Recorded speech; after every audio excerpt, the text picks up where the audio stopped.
Welcome to Spectrum Perspectives, real talk with parents, professionals, and autism advocates. With your host, Cindy Gellermini. Hi, everyone. This is Cindy with another episode of Spectrum Perspectives. And today we have Laura McKenna on the show. Hi, Laura. Welcome to the show. Hi, Cindy. How are you? Great. So you have an interesting subject that I wanted to bring you on to talk about. We'll get to what you do later, but let's back up. Let's start at the beginning. You do have a son that is on the spectrum, right? And so Yes. how old is he? Ian is 22. Okay. So let's start in the beginning. When you were pregnant with him, did the doctor pick up on anything? Were there any red flags? No red flags, but I was in Manhattan, 2 months pregnant with him, when two planes hit the World Trade Center. Oh, And I was teaching at Hunter College. I was teaching Introduction to American Government, and I came out of the building and just saw pandemonium and people running back and forth. And I had to walk home from there. I lived at 187th Street. So it was quite a long walk. And I don't know, I always wonder if the stress of that traumatic experience had some impact on my pregnancy. yeah. But otherwise, the pregnancy was pretty Yeah. normal. You never know. We ask ourselves all those questions. I think I took Tylenol once. I think, what caused it? We don't know. We drive ourselves crazy as parents. And then the birth, delivery, all of that went okay? Yeah, that was I had a planned C-section, but other than that, he was a little bit early, 38 weeks, but within the realm of Yeah. average. Yeah. And then how about his development? Was that on time? Yes, up until about 1 year. I mean, he walked at 10 months. He was feeding himself a bottle. He was hitting all of his milestones. He was saying a few words at age 1, but not a whole lot. Enough that our pediatrician said we should start to think about this. And between ages 1 and 2, that's where we really saw the problems with communication. He wasn't talking at the same rate as his peers.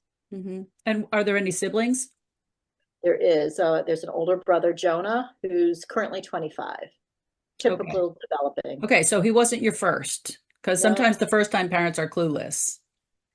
I mean, he didn't talk as much as his brother, but he didn't flap his hands. He didn't persevere on small things. It was really the language. In fact, in some ways, he was advanced. He taught himself the ABCs by age 2, and he seemed to be, actually extra smart in some ways. So when I started to get worried about him not talking, people told me, "Oh, don't worry about it. Don't worry." My mother said, "Don't worry about it. Don't worry about it. He'll be fine. He's the second one.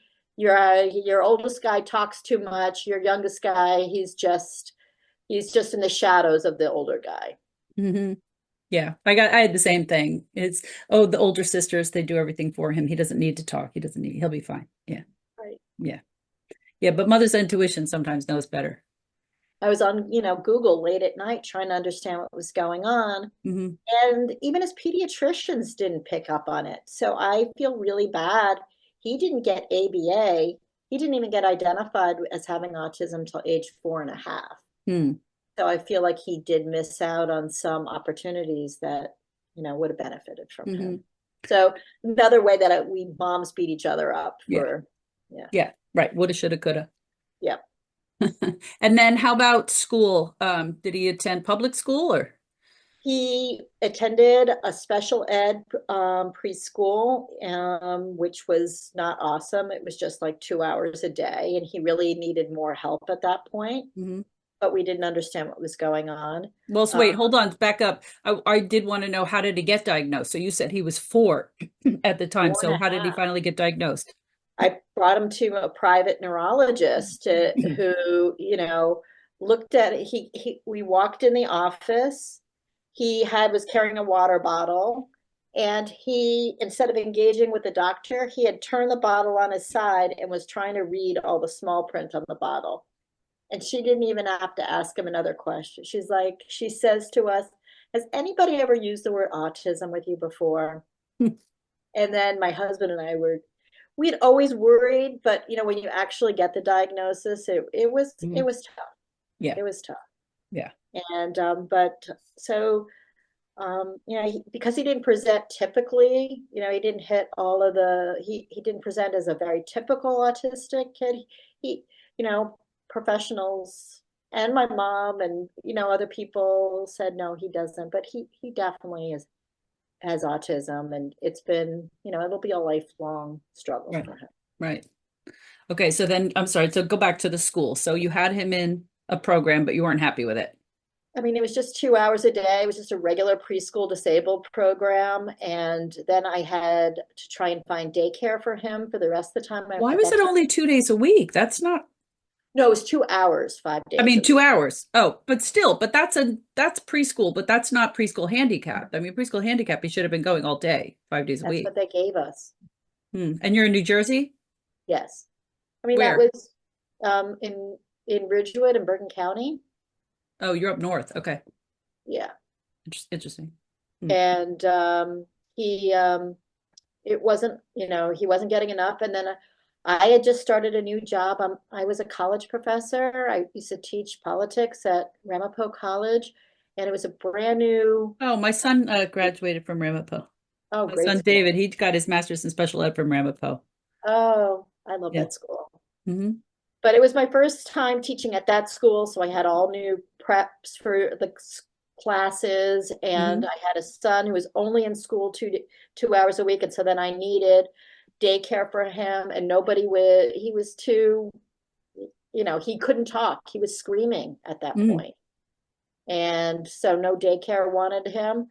Hmm. So ultimately I bribed a really bad daycare to take him. I gave them an extra $1,000 a month, Oh, and that was wow. just for like 2 days, and and then I was up all night trying to prepare for my classes. Hmm. So it was a really tough time.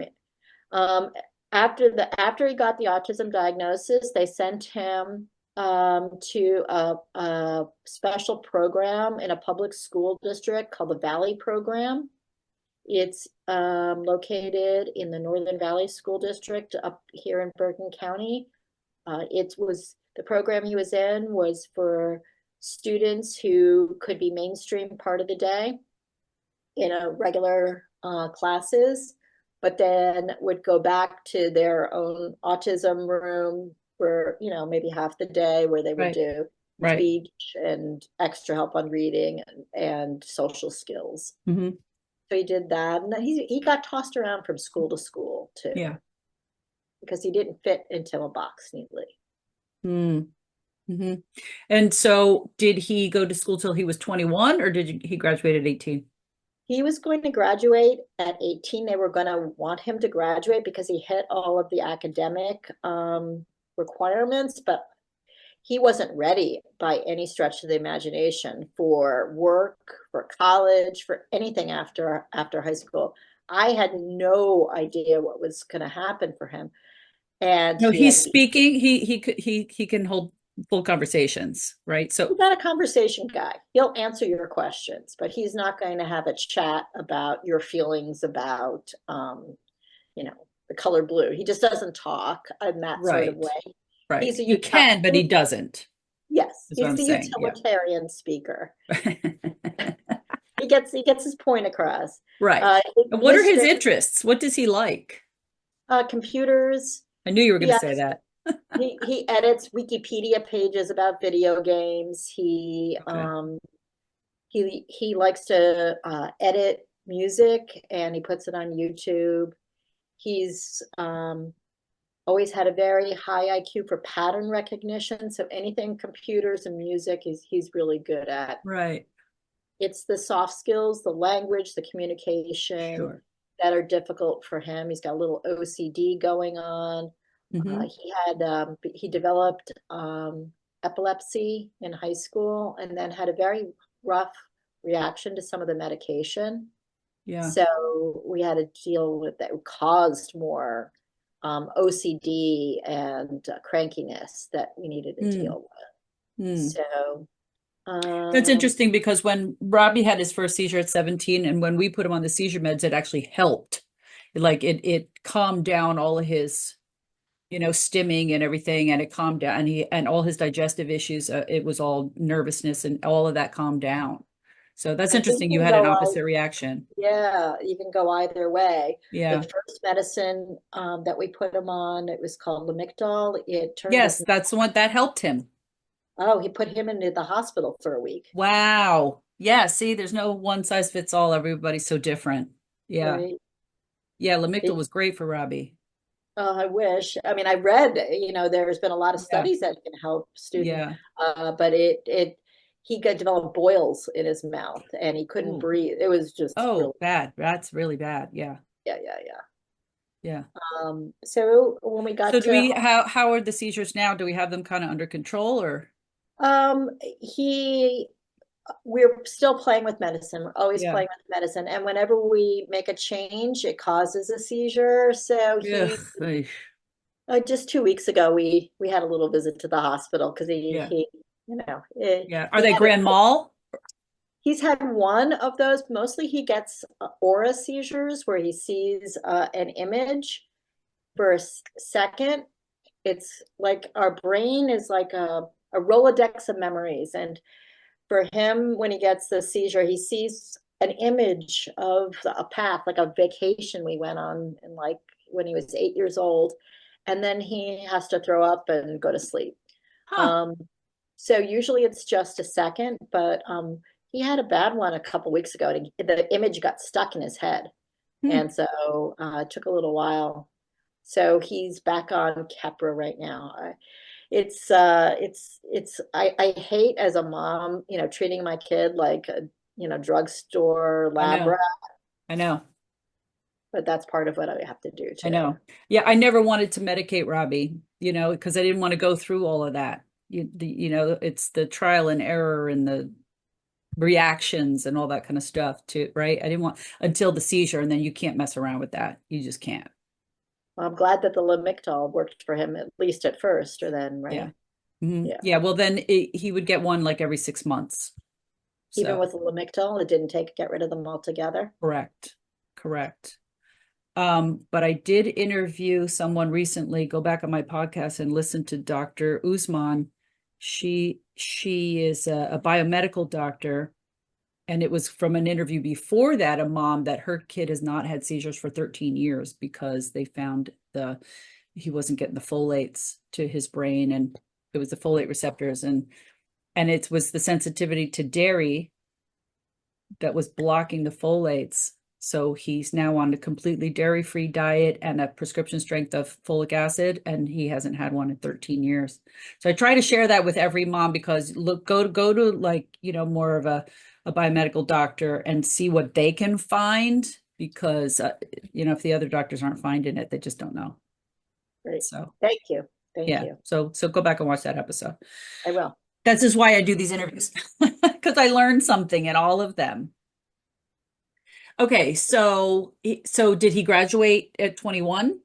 He ended up graduating at 21. We kept him in transition programs. I did one first in our high school, and then the district sent him to a private one where they um, did a combination of taking one class at a community college so he could get used to that, Okay. along with doing internship.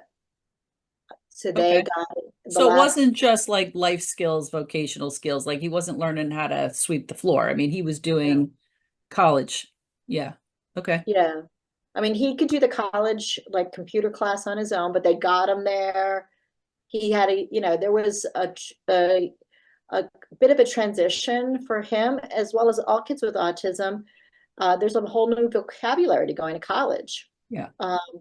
You have to know what a syllabus is. You have to know what the bursar's office is. You have to know what the admissions office is. You have to be doing most of your work on your own and then going to class for just an hour or two a week. So there was a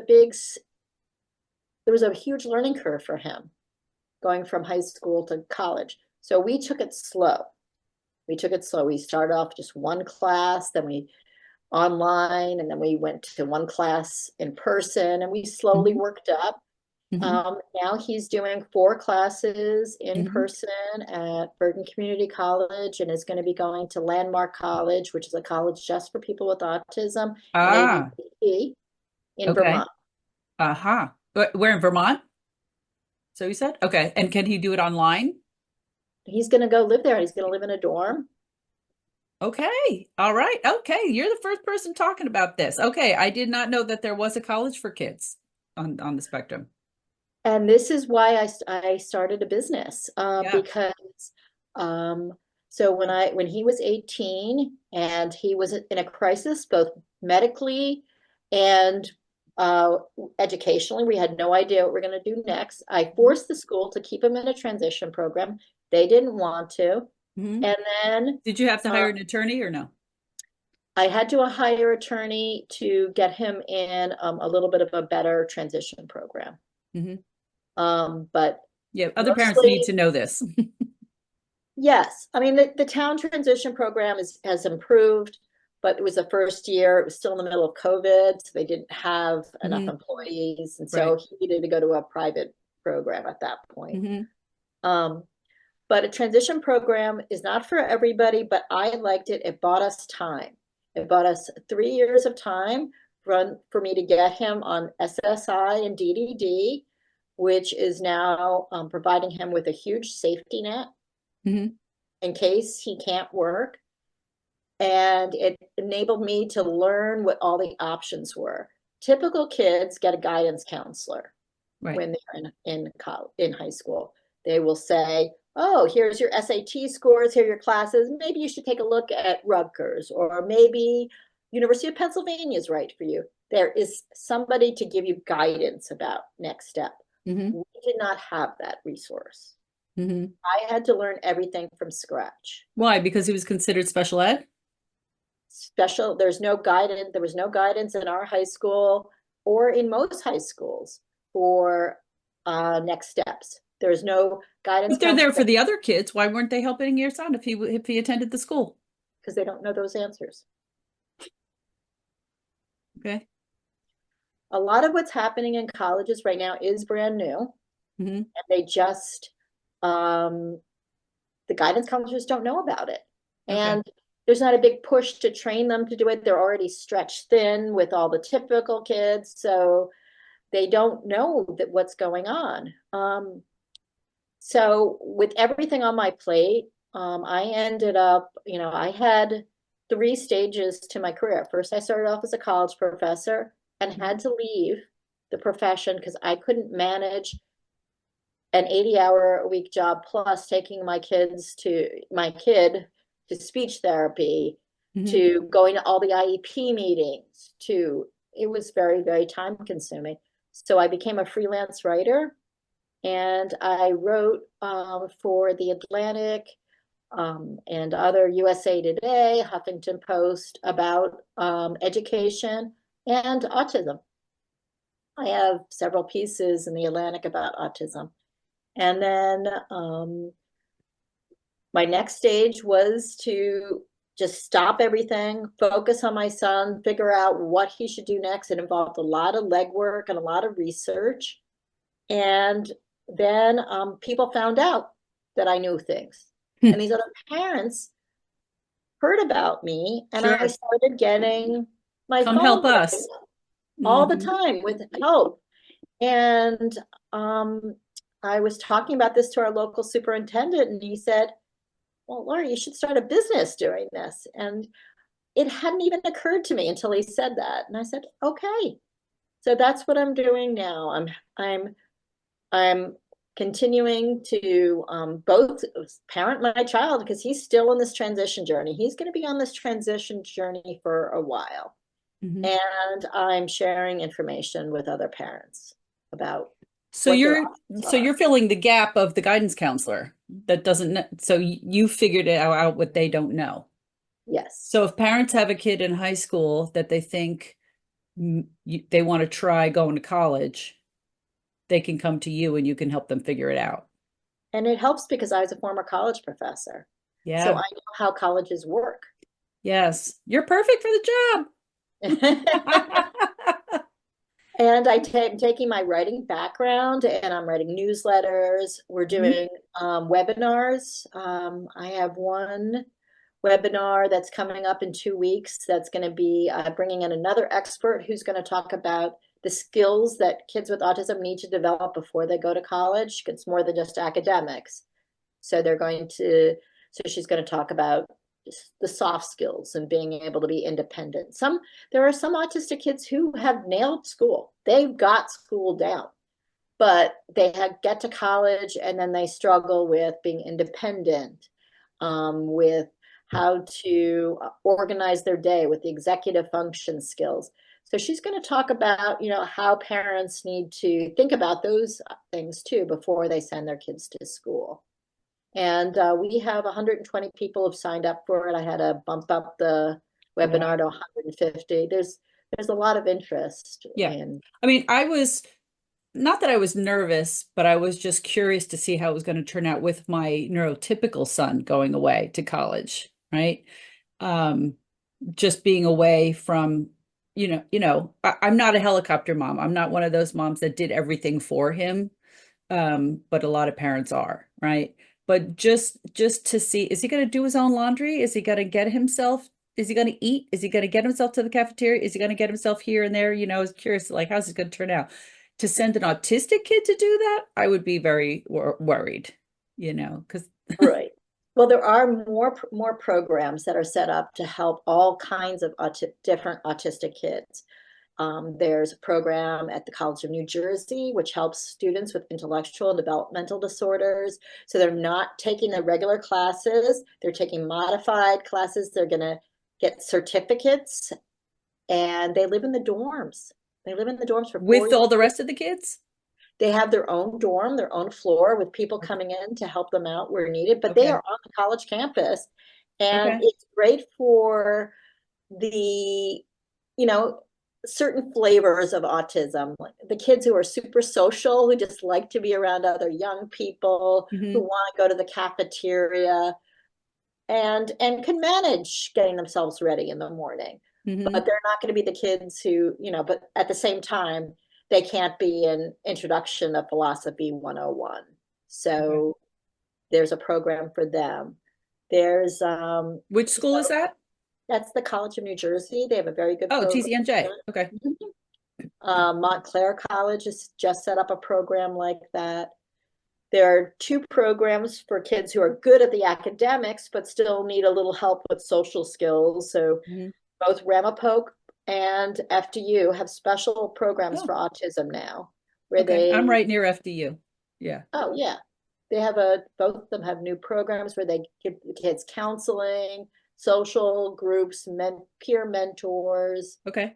And this college that Ian's going to in Vermont is called Landmark College. It's what he'll get there is lots of hands-on help, if he wants it. It's Hmm. all optional, and it's sort of a judgment-free space. So it's a place where if kids are odd, nobody judges. Right. Ian says he feels like he can be himself there. Yeah. So this is all kids that are the whole school is kids on the spectrum or with ADHD or whatever. It's not okay. Okay. And Yeah. it's a That's beautiful why he's campus. more comfortable, right? Yeah. Yeah. Yeah. Because some people are like we really push for inclusion and stuff, and that's great, but it's not for everyone, So there's a because then you get into their masking and they're trying to, I think yeah. it's a relief for some of the kids I think they mask all the time. And I think it's a Hmm. relief to, if you want to pace and talk about, computer stuff for two Yeah. hours. You want to stim or whatever, who cares? Yeah, who Yeah. cares? Hmm. Right. Yeah. Okay. Oh, that's great. That's great to know. What about Rutgers? Rutgers is a huge school. They Mhm. have an autism program. Yeah, I I, don't I interviewed Christopher Menente. So we know. did Okay. talk, we talked about it a little bit, but he didn't talk about college so much. He mentioned, I think that they were starting a new program.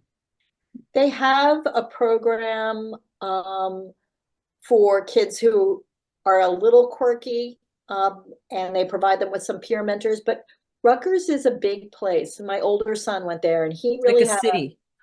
it's 5 cities connected Yeah. by a bad bus system. Yeah. It's a very difficult place to get around.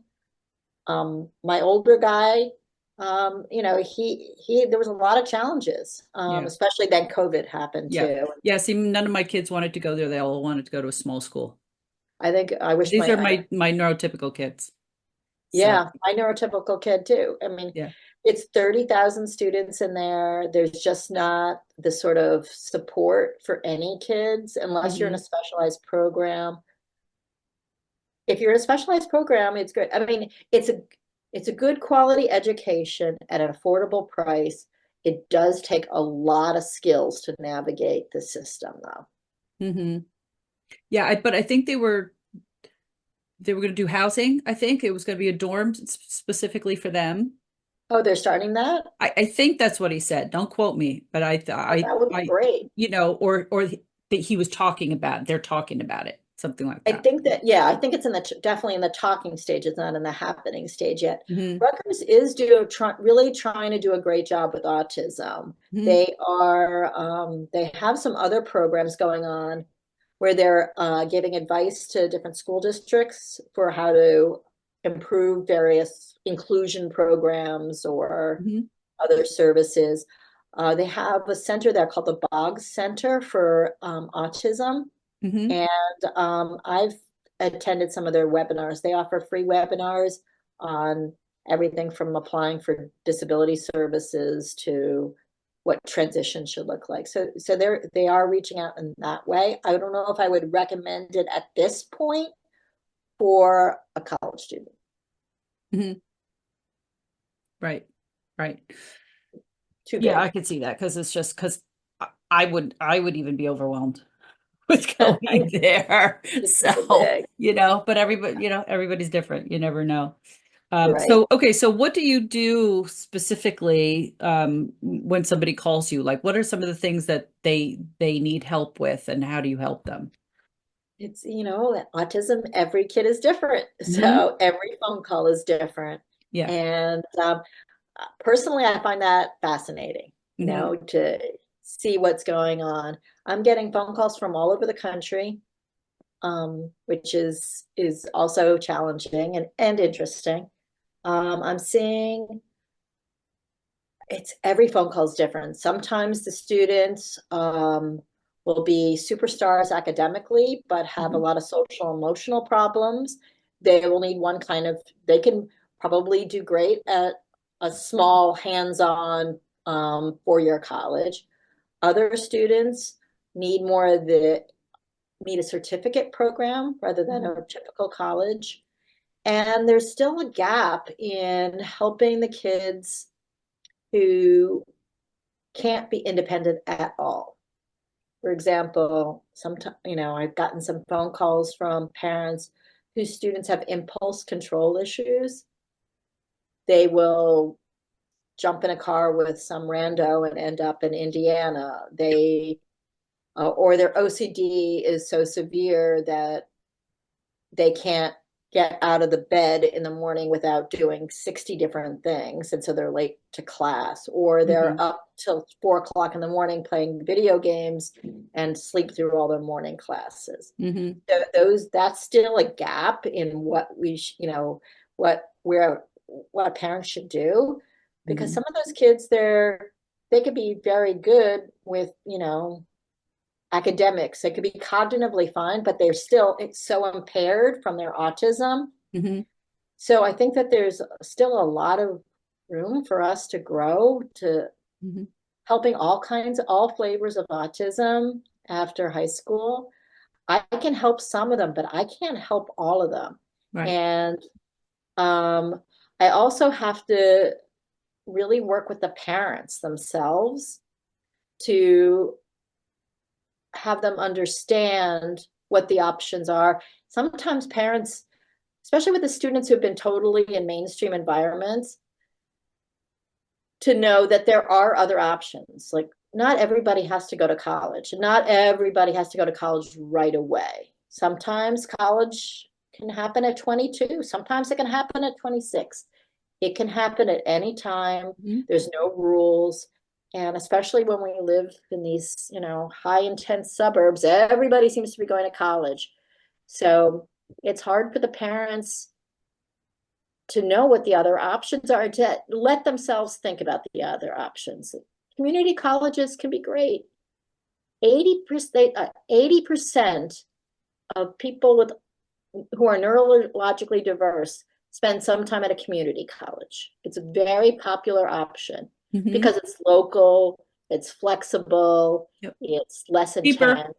It's so cheap compared Mhm. to like what, $80,000 now at some of these private Yeah. schools. Yeah. I remember years ago, I was listening to a financial advisor, and he said, nobody cares where you go to your first 2 years of school. He said, send your kids to community college for the first 2 years, save a boatload of money, and then have them go to another school and graduate from there. And it was Oh, great advice, but when you live, like you said, in these suburbs where there's all this pressure to get into college, nobody wants to say, oh, when their kid graduates, I'm going to Union County College. Nobody, they want to hear, I'm going to FDU, I'm going to, wherever. right. Right. So I'm also just trying to get the parents to shift their mindset Yeah. to thinking about all the different options. Hmm. Sometimes a gap year is a great way to go to take a little time off, Yep. work. Some students would be better going to a trade school and then just getting a job. I Yep. talked I've been hearing to, that too. Really, it's the trade is the way to go too. They're the ones that are going to become the millionaires because nobody wants to do it anymore. It's going to be a hot market. I talked to the president of a local trade school, Eastwick College, and he was telling me about a program that might be great for my son. It's in cybersecurity. He wouldn't have to do any of the liberal arts classes he hates, Hmm. and it's a 1 year program. The starting salary is like insane. Hmm. It's quality money. Like I should go get this degree. Hmm. Yeah, that sounds like a good job for him too. Yeah. So there's other options. Hmm. So what I'd like to do, so I'm helping parents find programs that are right for their kids and explore all the different options and have them think about alternatives to college too. Hmm. And I feel like I'm filling in a gap that's, Hmm. not happening in the public school system. I feel like it should be happening, and not just for autism. That's my wheelhouse, so I'm sticking with autism, but I think every kid needs to be able to know what all the options are Yeah. and to really get beyond this like 4 year college or you're a loser mentality. Right. And my son is thriving by doing the alternative route. He's happy. And we're going to stick with our 4 year college right now, but I'm not like set on him finishing and getting his BA. We're there for the experience right Hmm. now, and then he might go do a trade school in another year or two. Hmm. It's a process. It's an evolution. So Right. Right. I think you've already learned you don't need to compete with all the other parents because your son is just not like everybody else. He's his own person anyway, and he's going to do things his way. absolutely, I'm a huge believer in that. I think some parents get to understand that sooner than others, Hmm. and for some parents they may not they might be at their child might be at the end of high school when they realize they have to do something a little differently, and Yeah. it's okay, right? Hmm. Yeah. Yeah. I I guess it's the area that I live in, and I really saw it with my fourth child, with my son, the one that went to college, that to Ramapo, how competitive parents all are with each other. And it's all about keeping up with the Joneses and outdoing each other and who's going to get into the better school and all that nonsense, and they get so caught up in it. And I think that's part of what's difficult about getting an autism diagnosis for your child, right? Because we start out with, my son's going to be the next Derek Jeter. He's going to be the next, he's going to be a doctor like me. He's going to be, and then you get this autism diagnosis, like, oh, wait a minute. and I try to get that through to parents. I'm like, no, they're not your mini me. That's not their job. Their job is not to be like you. They are their own individual person, and you need to find out what their strengths are, what they're good at, and help them achieve what's best for them in their life. It's not about you. Right. I mean, I think that's for any kid. I mean, we can put too much pressure Correct. on our typical kids. Correct. I think the autism, being in the autism world really freed me from being in that sort of rat race. Hmm. Um, my friends became autism moms Yeah. because I needed them. I needed those resources. I needed that, Hmm. shoulder to cry on. I met them at the special swim lessons at the Y. Right. And in some ways it was really liberating. I never had to worry about SAT scores or Hmm. well, who made the varsity sports team. Right. And if we have to look for silver linings, I Yeah. think that is definitely a silver lining. I met some extremely nice people, really kind people Hmm. who had gotten away from that rat race, the suburban rat race Hmm. mentality. Yeah. That's why I do my retreats for moms, because we've formed a nice community, and they all look forward to seeing each other every year. They've all become Awesome. friends, and resources for each other, which is exactly what you're talking about. So Yeah, yeah, yeah. it's a nice, they become your people. Oh, absolutely. I mean, Mhm. it's nice to be around other people who get it. And I appreciate their, perspectives on things. And they've just the priorities are in order, I think. Mhm. Yeah, that's one thing that definitely happens with having an autistic kid. All of a sudden, your priorities just completely change. Right? In You a know? good way.